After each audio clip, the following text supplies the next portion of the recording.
Hello, everyone, and welcome to the 2021 PDGA Board of Directors Canada interview. Terry Miller, the disc golf guy, have teamed up with the PDGA to bring you some of the interviews, some of these questions, so that we can get to know our board candidates a little bit more so that you're well informed when you go out and vote. Today, joining me is Robert Decker, otherwise known as Bob, right? Bob, can I call you Bob? Yes, that's what I go by. All right. Well, we made it all official on your title there with Robert. But welcome. Thank you for joining. And I'm going to start out with a couple of softballs for you, which is how long have you been a PDGA member and how long have you played disc golf? Well, I've been a PDGA member since approximately 1999 or 2000. So we'll just say 20 or 21 years. What was that next question you asked me? How long have you played and then also what drove you to the sport? I started playing in 1996 at Bendella Tour Scout Ranch with a Humphrey Flyer, one of those free frisbees you get, and PVC pipes, and came down from there to Kansas and started playing disc golf. Played a lot in 97 and 98 and bluntly quit out of disgust in late 98 and didn't come back in playing until late 99 again. So I was off about a year, then been at it pretty straight. And I have to know, like, what reeled you back in though? If you left with a little frustration, what reeled you back in? Well, a little bit of what reeled me out. We had some difficulties with the local club, and I was treasurer at the time. And then after I got over the issues and saw that the club was struggling, I came back and helped pick up the pieces. All right. Well, good. Sounds like a great start for some of the board candidate questions that I've got for you. So I'm going to get into them. And it says the first one is one of the two main elements of the PDGA mission is to develop disc golf into a globally competitive sport, globally recognized competitive sport and recreational activity.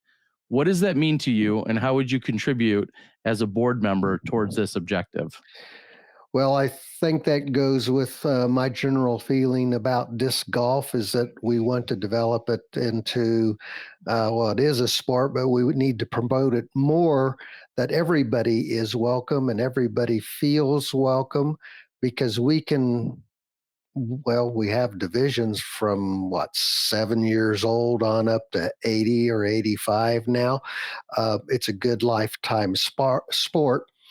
Worldwide, it takes doing some of the development we've done since I got on the board in 2005 and before, getting our rules into the international languages, doing things like we've done in the past, sending representatives to Russia. And I think we've had some discussions with China. I don't remember if that's followed through or not.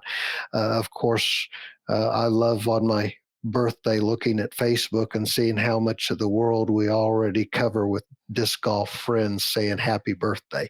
So a lot of it is keeping the organization financially healthy, which is something I mentioned in my printed materials, because this does take business acumen, moving across various boundaries, and we have to understand that we have to work with the people in those areas, because no matter where you are in the world, this sport works off of volunteers. Well, in some of that, I feel like is bleeding right into question 2 for you, which is the other element of the PDGA mission is to sustain the growth of the organization, the membership, and the overall sport. So the same question as in, what does that mean to you, and how do you contribute to sustaining the growth of the organization, the membership, and then the sport as a whole? Well, sustaining the sport as a whole, I'll go to that one because it speaks to everything. We have to understand the changes in society and move forward with them. Again, we need to make this sport welcoming to everybody, and all our members and the other disc golfers need to welcome everybody. This is, to me, most fun wins. Uh, Other things about sustainability, though, also work towards the favor of the pros. Part of making this sustainable, and there's the argument whether you look at the top up or and go down, or the bottom down and go up, is getting the numbers that we can use to promote the sport to larger commercial companies to get their advertising and their support. Just like the convention bureaus are now starting to see disc golf as a sport to bring into your community because of the numbers we can bring in and bring in economic effect. Uh, the commercial entities look at the number of people that we can show are in disc golf, not just the PDGA, but worldwide, and their demographics. Some of those different demographics we've developed, I think you can get access to at the website, but it is quite interesting to see how wide of a coverage we have on socioeconomic levels. We hit just about all of them. Well, I'm gonna jump ahead because you're already dipping your toe into this question, which is there are a burgeoning professional scene that attracts the eyeballs, but a vast majority of our membership are actually amateurs. Where do you think the organization's balance between the two should be? That has been a discussion point since I got on the board. And since I play amateur and I tend to be a little more amateur oriented, I think we have to keep the sport and the PDGA open for the growth of the amateurs, because from those amateurs, from the youth that look into the sport, from even people I started when I was 40, um, that's where we have people that develop into the pros. And it also gives us, if we can grow the amateurs, which help support the base of all tournaments and help support the organization economically, then we can push uh, more money towards the professional side. And some amateurs hate to hear us say that, but we can also, again, show those uh, top tier commercial entities that their sponsorship dollars and their advertising can then go to our high level tournaments, which is how you build that top money for our pros. It's been compared to disc golf has been compared a lot to uh, ball golf and how it was in the late 50s and early 60s, where your pros didn't make much living. So we've got to move through that level of growth. Okay. Well, of course, as you just said, there's been a lot of conversation pieces. And the next question says the current priorities for the 2023 PDGA strategic plan include the following areas. And now there's 6 of them. You might be familiar with them, but there's 6 of them. They're really asking to give what you feel like is the top 1 or 2 in terms of priority, where you would place your top priorities. So I'll read them for you, and then I'll probably even recap them a second time, because there are 6 bullet points here. We've got youth and education, increased support for local clubs, enhancing PDGA leagues, membership levels and benefits, like supporting members, club members, so on, sustainability, and marketing and media. So I'll read those again quickly for you. Youth and education, increased support for clubs, enhancing PDGA leagues, membership levels and benefits, sustainability, and then media and marketing. Where would you place your priorities? What do you feel are the 1 or 2 most important those? And then how would you put your skills and experiences to address Well, those? and you're talking 2023. Um, Interesting enough, it's going to be hard to rank those because each one is important in its Yep. own manner. Um, But you got to pick 1 or 2 and One or two and say that's your priority of yours and how you can be most impactful to those. well, I think the membership is and the membership rates and such is something that we need to be looking at in the benefits. We've recently had another discussion in that level. It's amazing that people don't understand the benefits that they have by being a member, such as I'm using the hotel and the car rental to go to this next summit, and I'm saving the organization about $75, which is more than my annual membership for one event. So as we increase those, we also need to be looking at membership levels and opportunities to bring more people to the sport. Um, that may mean something, just some ideas. That may be something as instead of having a non-member fee, changing it to a single tournament entry fee, Mm. which gives you a membership number, something along that line. Um, so playing into the new mix, the society has changed, and as even though it was unfortunate, our scare this last 18 months has shown that the sport is good for a lot of people. It's a good outdoor sport. So we need to look at how to increase people wanting to join the PDGA and wanting to play disc golf both at the same time. So that's that area. Yep. If I'm looking, what were the other five? You've got youth and education, increased support for local clubs, enhancing PDGA leagues, sustainability, and then marketing and media. What would you say is another top priority for you? And what do you feel like you can do to what can you bring to the board to push those forward? Well, I think we need to concentrate a little better on our marketing and media. Okay. It's been growing. As far as my help in that area, other than helping keep the finances healthy so we have the budget to go in that direction, because marketing and media is not necessarily inexpensive. Um, and that goes to play back on the membership idea again. Uh, my financial expertise and my operational experience plays into those areas of making decisions based upon competition, based upon reward and the risk. So, being a professional that has advised not for profits and business all my life, which I've been at it for 45 years, items like that, I am good at looking at the data that's presented and trying to build consensus to move forward. Okay. Okay.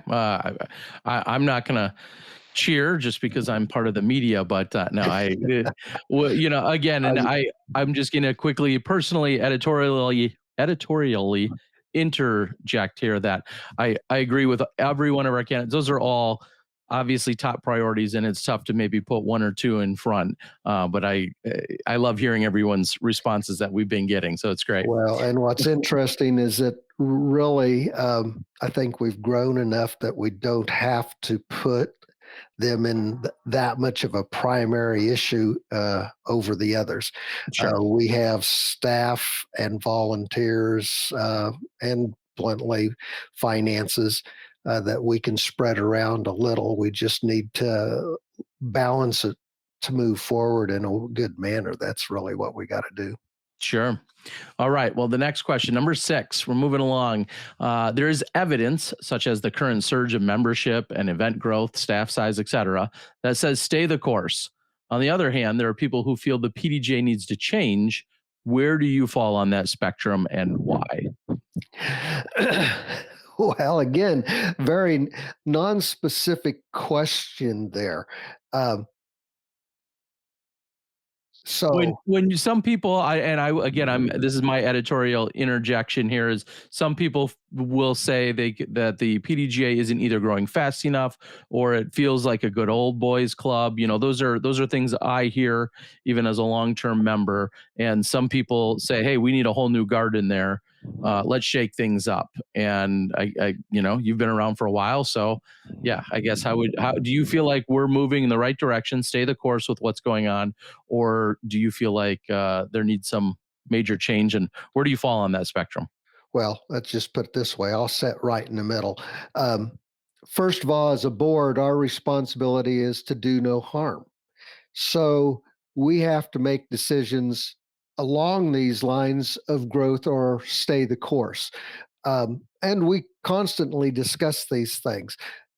Disc golf has to change with society, and seeing what's happened from the time I got on the board, and I think we had 9,000 members, to where we're at now. And I hate to even think of the number because I'd say it wrong, but it's quite a bit, quite a few more. I think it's about 60 to 80, 180. maybe. Oh, I Well, was gonna say if you about look at numbers, 188,000. Yeah, current yeah, is it? I think current we're probably somewhere in the range of 80. Uh, Interesting, we saw um, a large number of people that had not been renewing renew this period. So, as far as, yes, we have to see change.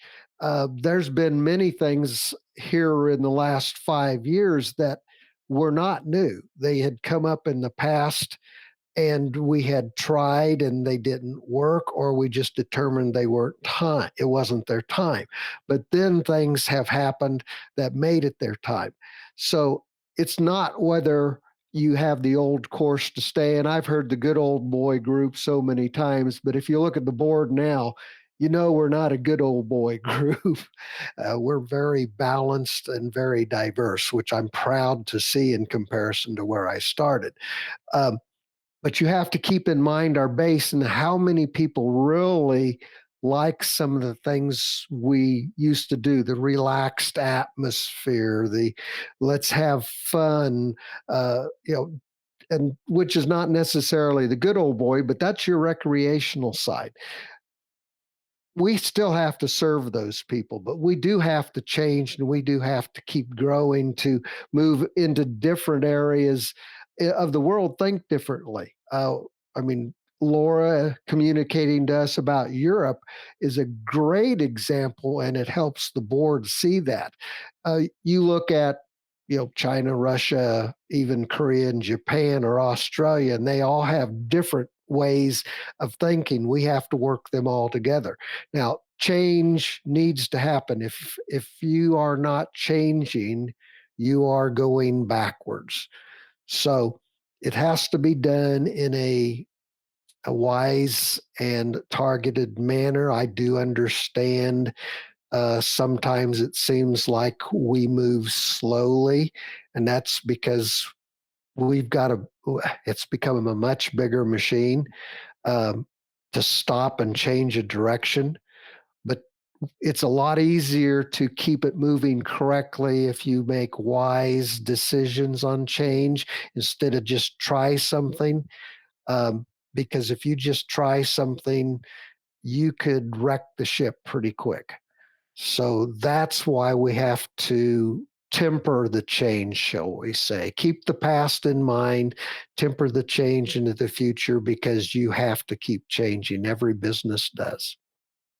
Okay, and that actually kind of, I think, feeds into the one question that's specific to you. Each candidate had a question that's a little bit more specific, and this one says, as the longest tenured board member, you've had a hand in the PDJ's direction for almost 2 decades.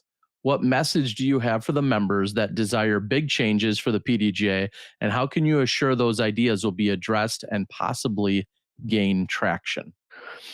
The suggestion I have to all members is to make sure your voice is heard, because we all work off of unconscious biases. And if you don't let your voice be heard at those volunteers locally that are at the lead so they can move them up, uh, I know any board member you can contact through the PDGA, send your ideas that direction. Formulate them though. Think them out well. One thing I made a suggestion to on a committee here recently, when they wanted to make a proposal, is you need to sell it like you would a new business idea, because that's when you take your time to put your thoughts together. You think about the advantages it brings to the organization and the sport, the disadvantages, and it makes you much harder to ignore when you have worked through those ideas and then communicate with local people, state people, and national and international people. But that's the main thing. In a respectful, tactful manner, make yourself be known. Okay, I totally agree. I like it. Final question. It's a little bit more open ended, and it's essentially if you have anything else to share, and also if what do you bring to the table that sets you apart from the other candidates, and why should the members vote for you? Well, what I bring that, and I haven't really researched the other candidates out there, but I do know that it's hard to beat the years I have of advising businesses and not for profit organizations. I've been in the public accounting, which is not just taxes, which a lot of people think of it is. We're one of the most primary advisors to organizations. I've been doing it for 45 years, 38 years. I've been, I have a concentration in not for profits. So I've seen organizations become very successful and I've seen organizations crash. And so not only do I bring the idea of watching the dollars and keeping in mind that, sometimes spending the dollar when it doesn't seem appropriate is wise. You just have to do it. But most of the time it's not.